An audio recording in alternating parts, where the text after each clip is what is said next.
Hello children. In this video lecture, I will explain you remaining part of chapter 4, the enemy.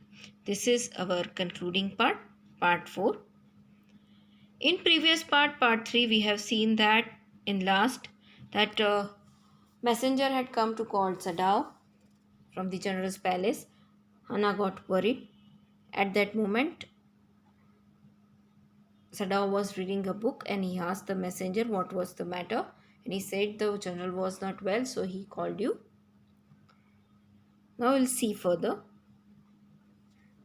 I thought they had come to arrest you, she said. He gazed down into her anxious eyes. I must get rid of this man for your sake, he said in distress. Somehow, I must get rid of him. Sadao goes to see the general. Of course, the general said weakly. I understand fully, but that is because I once took a degree in Princeton, so few Japanese have. Hana told Sadao that she thought the messenger had come to arrest him. Sadao looked at her. He was worried about her. He told Hana in a painful voice that it was necessary to remove the prisoner from the house. He wanted to do that to provide relief to Hana. Then Sadao visited the general's palace to see him. He just left his home. When he reached home, the general spoke in a very weak voice. Certainly, Sadao understood everything. That was because he completed graduation from Princeton University. It is a university in America, and very few people from Japan had done that. I care nothing for the man, Excellency, Sadao said, but having operated on him with such success. Yes, the general said. It only makes me feel you more indispensable to me. Evidently, you can save anyone. You are so skilled. You say, you think I can understand one more such attack as I have had today.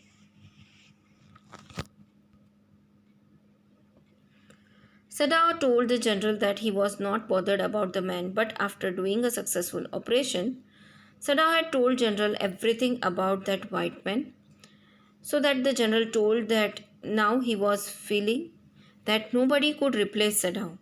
Obviously, he could save life of anyone. He was very successful surgeon and Sadao had informed general that he could tolerate one more similar heart attack.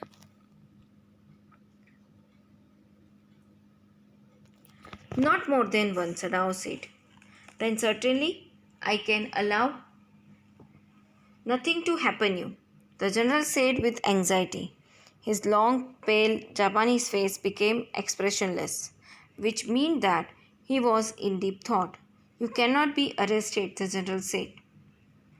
Closing his eyes, suppose you were condemned to death and the next day I had to have my operation.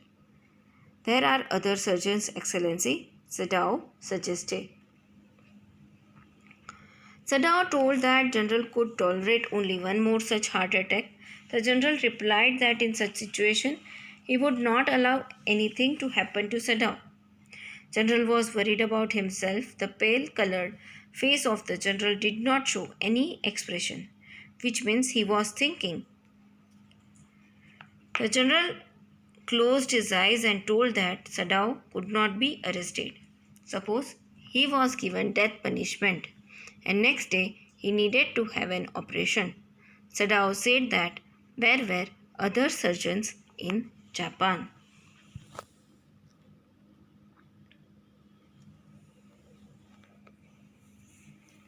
None I trust, the general replied. The best ones have been trained by Germans and would consider the operation successful even if I died. I do not care for their point of view, he sighed. It seems a pity that we cannot better combine the German ruthlessness with the American sentimentality.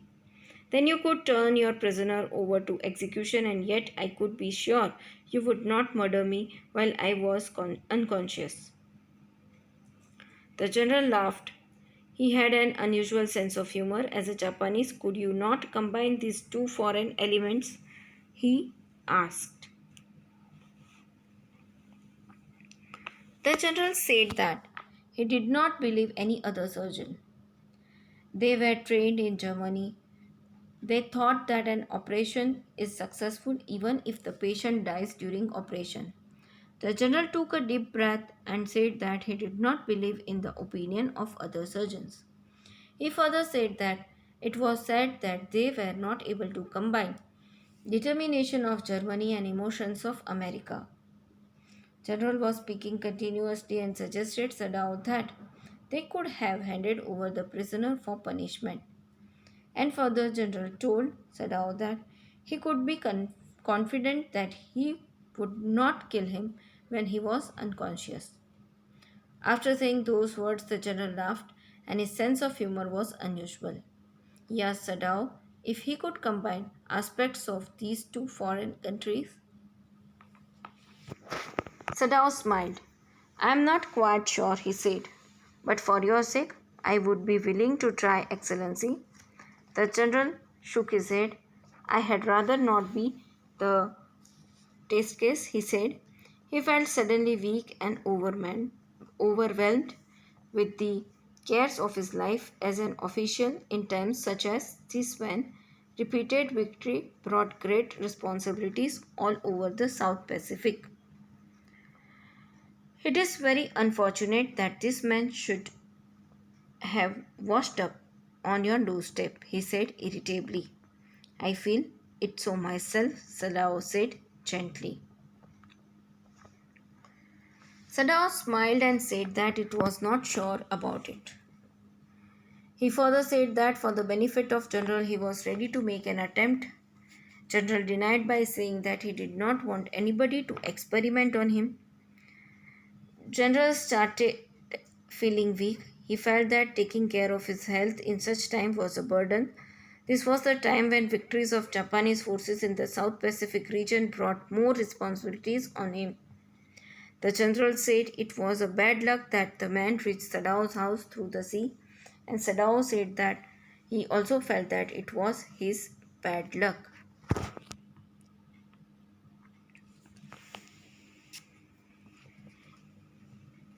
It would be best if he could be quietly killed, the general said. Not by you, but by someone who does not know him. I have my own private assassins. Suppose I send two of them to your house tonight or better. Any night you need know nothing about it. It is now warm. What would be more natural than that you should leave the outer partition of the white man's room open to the garden while he sleeps? General said that it would be better if the man was killed quietly. He should not be killed by Sadao but by someone who did not know that person. He said that he had his personal killers. The general further spoke, suppose he sent two killers to Sadao's house that night or he gave option to Sadao. He could then kill that person and he will send that person any night and he would be killed by them. Sadao was not sure when they should come to his house to kill that prisoner. Those days were hot, so Sadao could open the door of white man's towards the garden open. It would be a natural act. Certainly, it would be very natural, Sadao agreed. In fact, it is so left open every night. Good, the general said, yawning. They are very capable assassins. They make no noise and they know the trick of inward bleeding. If you like, I can even have them remove the body.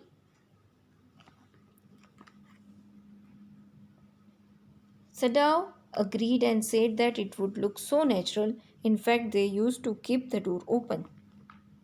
The general said it was good. He further said that those killers would be very professional killers. They would complete their work quietly and they knew to trick to make a person bleed internally. Means that blood does not come out of the white man's body. Further, if Sadao wanted, the general could instruct killers to remove the body too.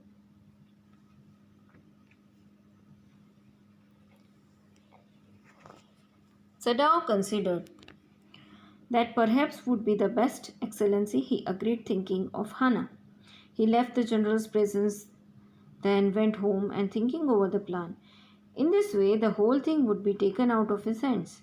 He would tell Hana nothing, since she would be timid at the idea of assassins in the house, and yet certainly such persons were essential in an absolute state such as Japan was. How else could rulers deal with those who oppose them? Sadao thought for a moment about Hana. He told General that that would be the best to get the body removed. Sadao left the palace to the general and went home. He was thinking about the plan General had told him, and he was convinced that through that plan everything would be settled. He would not face any trouble.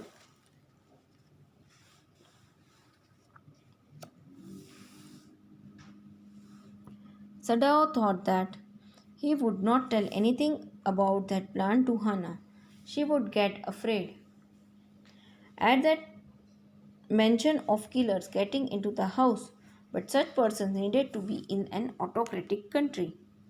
At that time, Japan was an autocratic means all powers were with general, and through these assassins, killers, rulers killed those persons who dared to oppose them.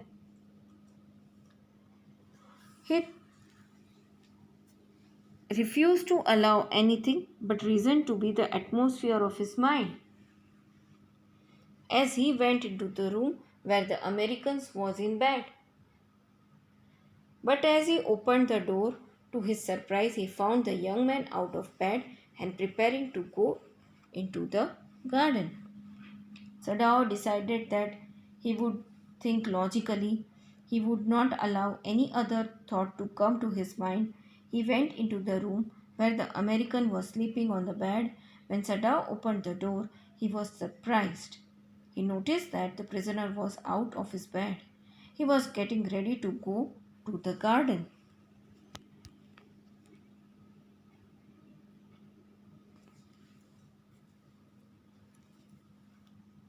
"What is this?" he exclaimed. "Who gave you permission to leave your room?" "I am not used to waiting for permission," Tom said gaily. "Gosh, I feel pretty good again. But will the muscles on this side always feel stiff?" "It is so," Sadao inquired. Surprised, he forgot all else. "Now I thought I had provided against that," he murmured. He lifted the edge of the man's shirt and gazed at the healing scar. "Massage may do it," he said, "if exercise does not." Sadao asked prisoner with great surprise that who had given him the permission to go out of the room. Tom happily replied that he did not have the habit of seeking permission. Tom exclaimed happily and thanked God that he was feeling quite strong again. Further, Tom asked if the muscles on that side would always be rigid. Sada was surprised by the question. He forgot every other thing. Sadao said in a whispered voice that he thought he had taken care about it. He carefully examined the scar that was healing. He said that if exercise did not help, then it would be cured by massage. "It won't bother me much," the young man said. His young face was gaunt under the stubbly blonde beard. "Say, doctor, I have got something I want to say to you. If I had not met a chap like you, well, I would not be alive today. I know that." Sadao bowed, but he could not speak. The young man said that the muscle would not give him much trouble. He had not shaved his golden colored beard, so he was looking very weak. Tom told Sadao that he wanted to say something to him. It was because of Sadao that he was alive, otherwise, he would not have lived. Sadao bowed his head. He did not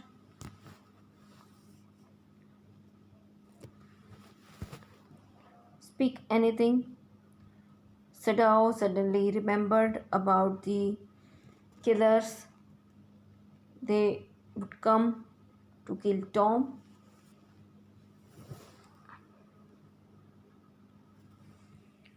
Sure, I know that, Tom went on warmly. His big thin hands gripping a chair were white at the knuckles. I guess if all the Japs were like you, there would not have been a war. Perhaps Sadao said with difficulty. And now I think you had better to back to bed. Tom said that he was certainly aware of that. He was holding a chair with his big hands. The joints of his fingers were white. He further said that if all the Japanese were like Sadao, there would not have been a war. Sadao said probably that was true. He advised Tom to return to his bed. He helped the boy back into the bed and bowed good night, he said. Sadao slept badly that night.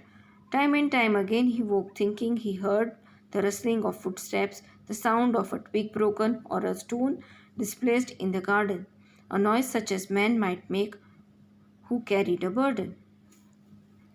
Sadao helped Tom to get back into his bed. Then he said good night and went out of the room.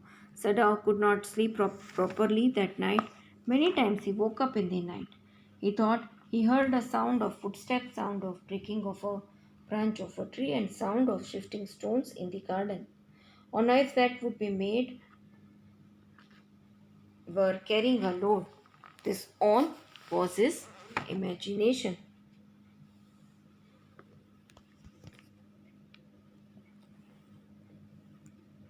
The next morning, he made the excuse to go first into the guest room. If the American were gone, he then could simply tell Hannah that so the general had directed. But when he opened the door, he saw at once that there on the pillow was the shaggy blonde head. He could hear the peaceful breathing of sleep and he closed the door again quietly. He is asleep, he told Hannah. He is almost well to sleep like that. Next morning, he went to the guest room before Hannah. He had thought if the American was not in the room, he would tell Hannah about his discussion with General. But when Sadao opened the door, he immediately saw a dirty blonde head on the pillow, meaning that Tom was in the room. Tom looked sleeping peacefully. Sadao could hear the breathing of Tom. He closed the door silently. Sadao told Hannah that Tom was sleeping. Sadao further told that Tom is getting better. What shall we do with him? Hannah whispered her old refrain. Sadao shook his head. I must decide in a day or two, he promised. But certainly he thought the second night must be the night. There rose a wind that night, and he listened the sounds of bending bows and whistling partitions.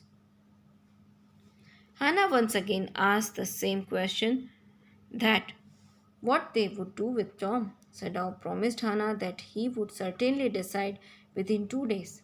Sadao was thinking that second night those killer would come and get rid of Tom. The night was windy and there were sounds of breaking of branch of tree. The wind made a whistling sound as it moved past the door of guest room. Hannah woke too. Ought we not to go and close the sequence partition? She asked. No, Sadao said. He is able now to do it for himself. But the next morning the American was still there. Then the third night, of course, must be the night the wind changed to quiet rain and the garden was full of sound of dripping eaves and running springs. Sadao slept a little better, but he woke at the sound of a crash and leapt off his feet. Because of such sound, Hannah also woke up.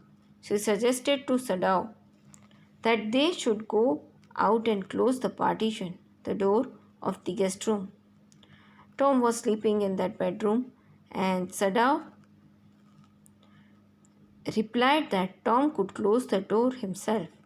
Next morning, the American was in his room.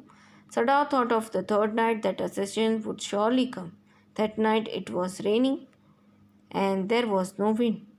There were sounds of water dripping from edges of roof. Water was also flowing in the garden. Sadao was having a better sleep. He did not sleep well last 2 nights. There was a sound of something breaking. He woke up and stood up. What was that? Hannah cried. The baby woke at her voice and began to wail. I must go and see. But he held her and would not let her move. Sadao, she cried. What is the matter with you? Don't go, he muttered. Don't go. Hannah shouted, What was that? The baby woke up because she had shouted. The baby began to weep. Hannah wanted to go out to see what had happened, but Sadao stopped her. He did not allow her to go. Hannah loudly asked, Sadao, what was wrong with him? He only said not to go. Sadao was thinking that the killers had come.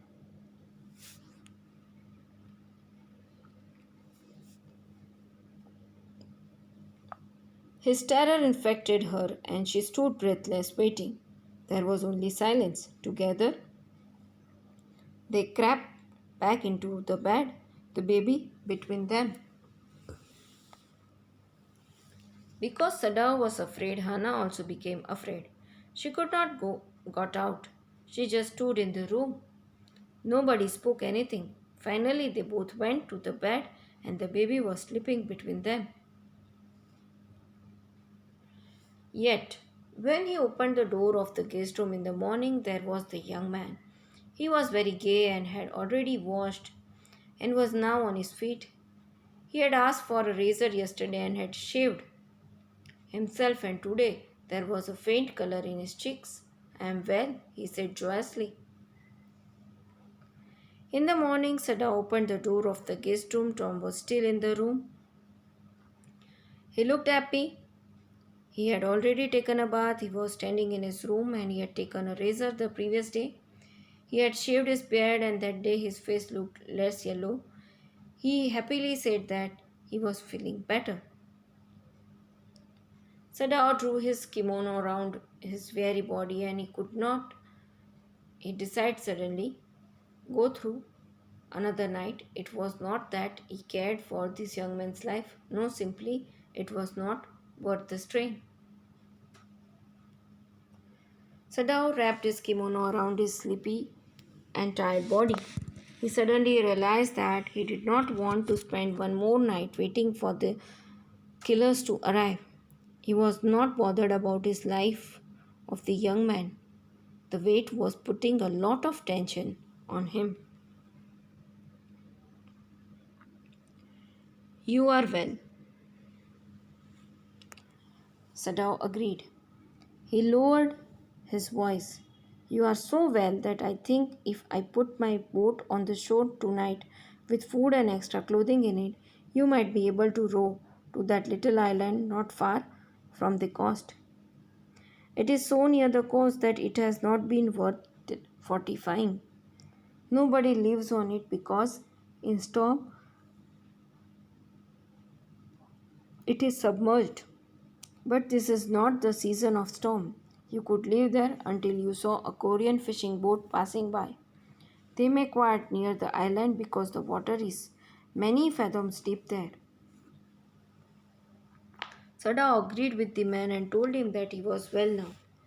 Sadao further told him that he had become so strong that he could sail a boat. Sadao now told him about his plan. Sadao would give a boat to the man. The boat would be placed near the seashore and the boat would have some extra food and clothes. Tom should row that boat to the small island that was not very far from the beach. The island was very near to the coast, so there was no soldiers on that island. It was not protected. Nobody lies on that island. This island got submerged into water during storms. But in that season, storms do not come. Tom could live there for some time. When a boat from Korea would come near the island, he could take that boat for his further journey. Sadao told that Korean boats used to come very near to that island because water was quite deep there. The young man stared at him, slowly comprehending. Do I have to? He asked. I think so, Sadao said gently. You understand it is not hidden that you are here. What will Dr. Sadao do to get rid of the man? Tom looked at Sadao. He was trying to understand what Sadao had told. Then he asked, did he need to go? Sadao said politely, yes. Sadao explained that he could not keep Tom hidden in his house for more time.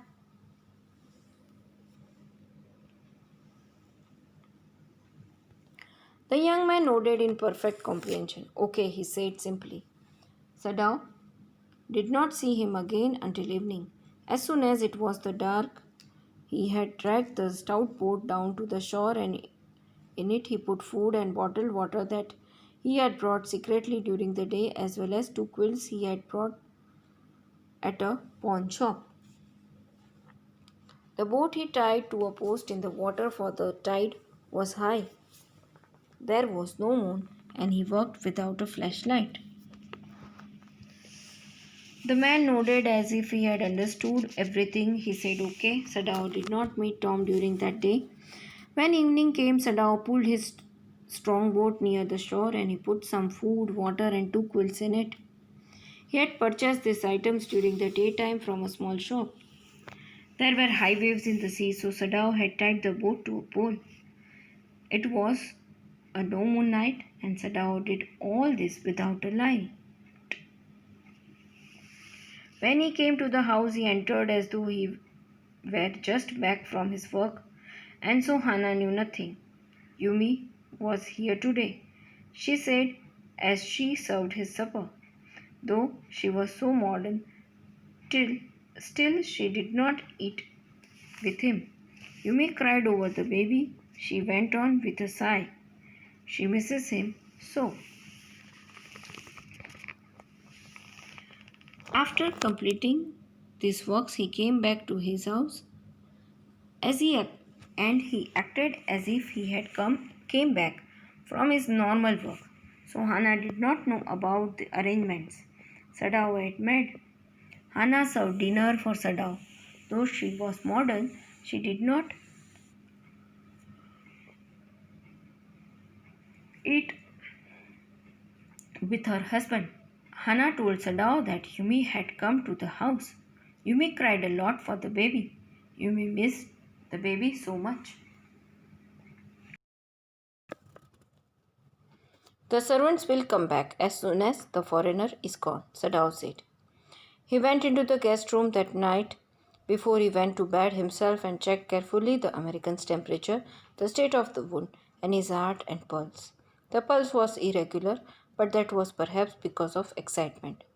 The young man's pale lips were pressed together and his eyes burned. Only the scars on his neck were red. Sadao told Hana that servants would come back to the house after the American is gone. Sadao went to the guest room before going to his own bedroom. He carefully checked pulse and temperature of the American. He also checked his wound and heartbeat. His pulse was irregular. Probably it was because of anxiety of leaving the house. His lips were yellow and he was silent. His eyes were bright and shiny. The scars on his body were of red color. I realize you are saving my life again, he told Sadao. Not at all, Sadao said. It is only inconvenient to have you here any longer. He had hesitated a good deal about giving the man a flashlight, but he had decided to give it to him after all. It was a small one, his own, which he used at night when he was called. Tom told Sadao that he had realized that Sadao was saving his life once again. Sadao said it was not true. It had become difficult to keep Tom at his house for more time. Sadao thought a lot about giving a flashlight to Tom. Finally, he decided to give it to him. The flashlight was his own, and he was using it when he had to go out to see a patient.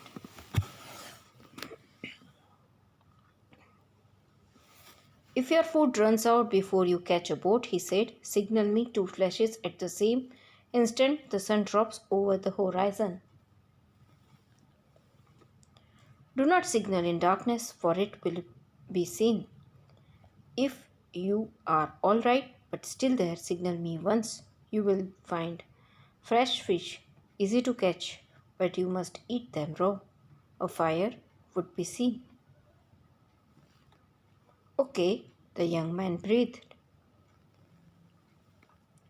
Sadao advised Tom to give two flashes. If he falls short of he advised that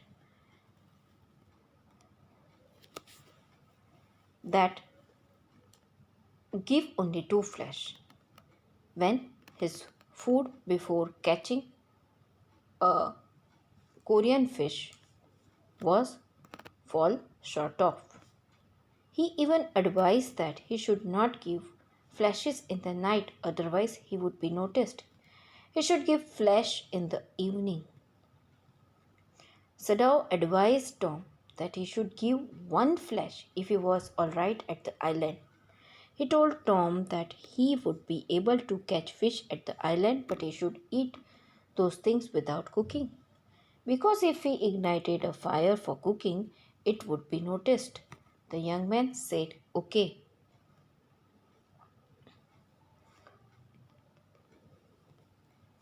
He was dressed now in the Japanese clothes which Sadao had given him, and at the last moment Sadao wrapped a black cloth about his blond head. Now, Sadao said. The young American without a word shook Sadao's hand warmly and then walked quietly well across the floor and down the step into the darkness of the garden. Once, twice, Sadao saw his light flash to find his way, but that would not be suspected. He waited until from the shore there was one more flash. Then he closed the partition. That night, he slept. Sadao gave his own Japanese clothes to Tom, and Sadao also put a black cloth on Tom's head to conceal his blonde hair. Sadao then said that Tom could at that time proceed for the departure. The American did not speak anything. He shook his hands with Sadao. He walked to cross the floor and he took steps to go into the garden.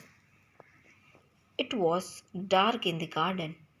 Twice there was a flash of the light. Tom was trying to find his way. Sadao thought that nobody would suspect anything. After some time, there was flash at the shore. Sadao closed the door.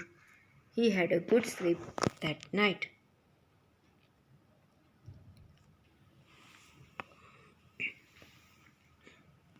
You say the man escaped, the general asked faintly.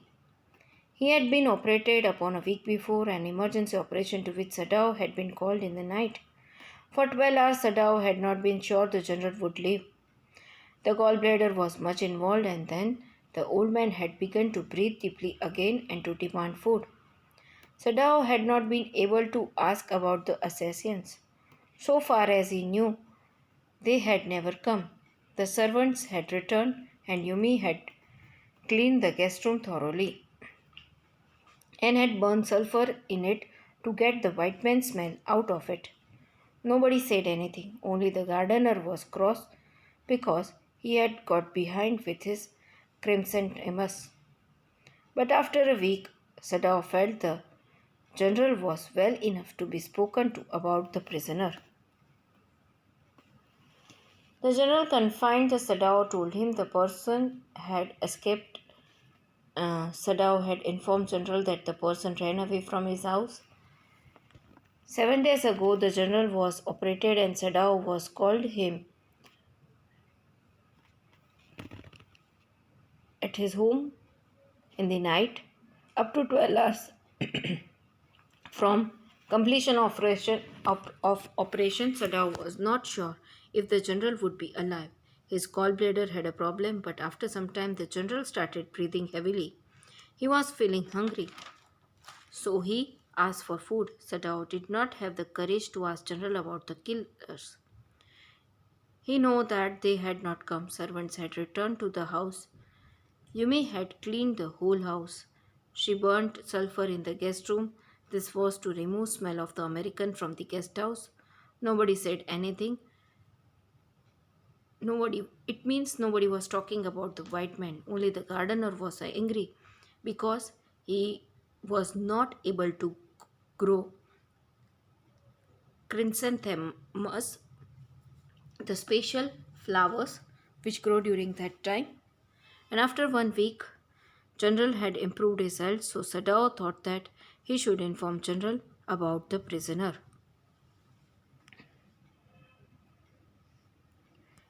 Yes, Excellency, he escaped, Sadao now said. He coughed, signifying that he had not said all might have said, but was unwilling to disturb the General further.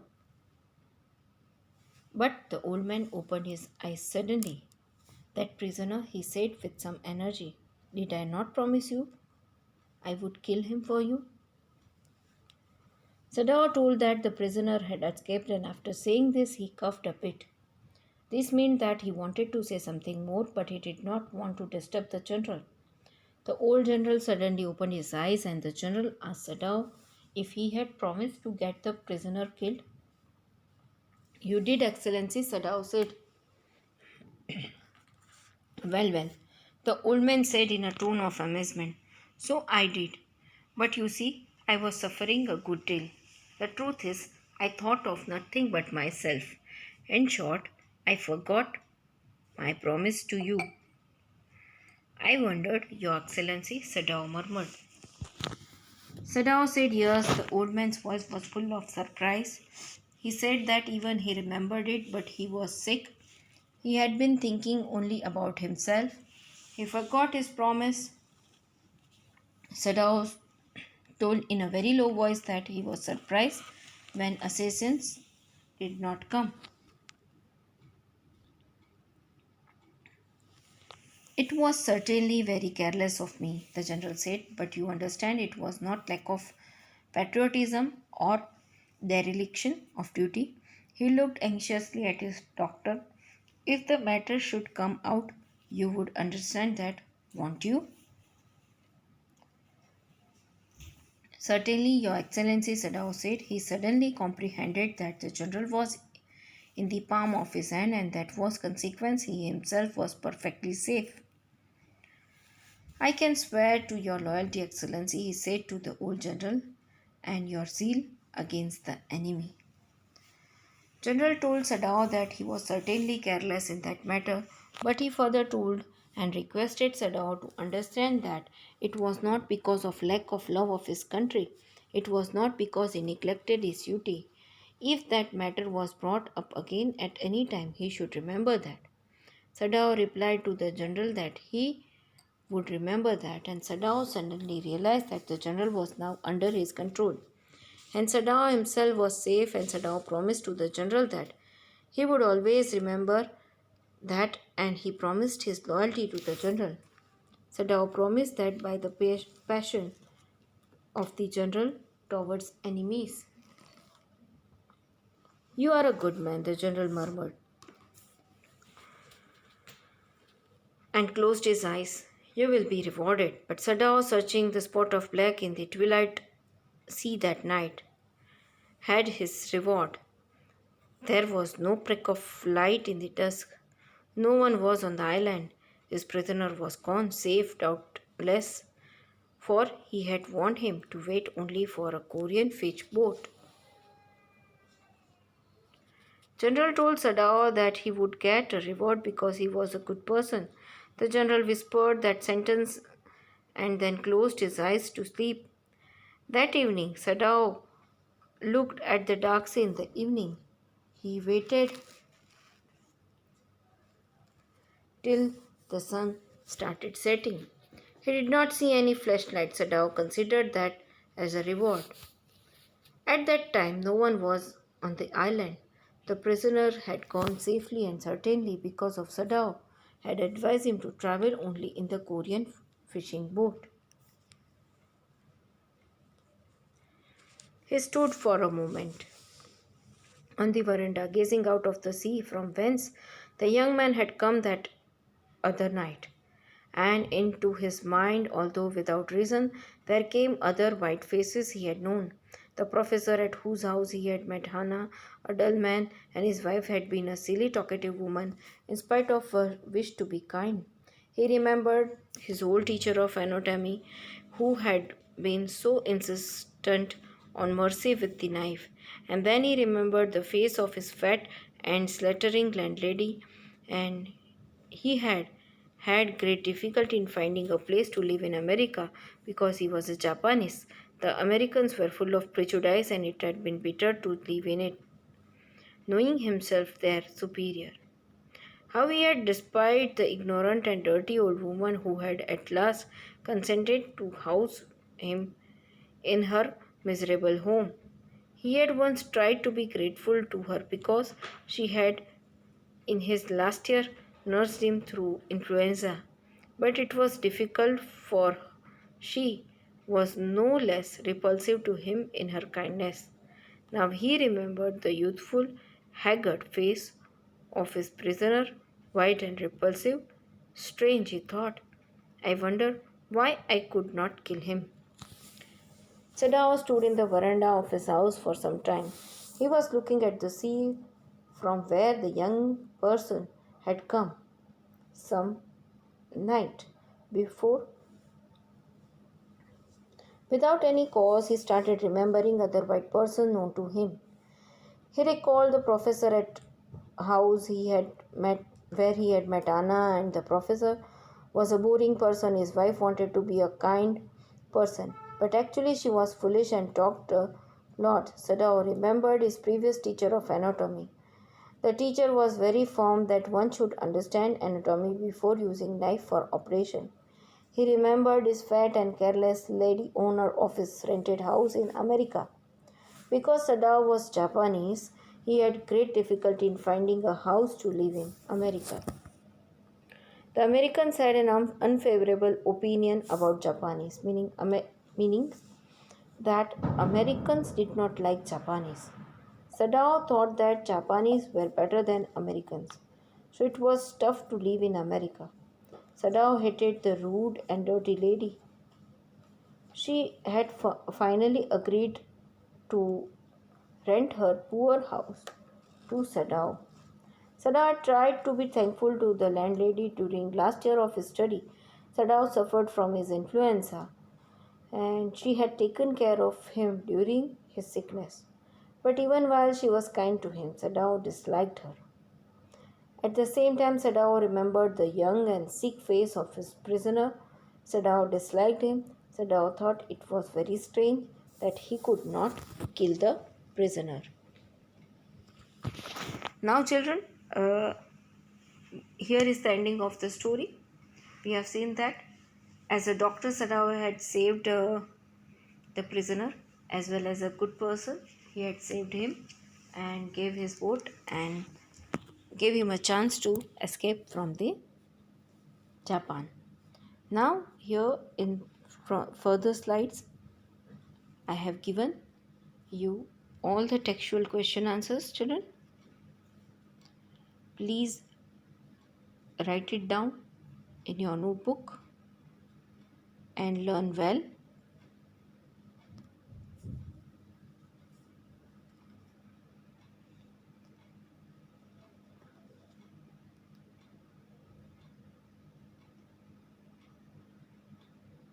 It is all you have to write in your notebook, children.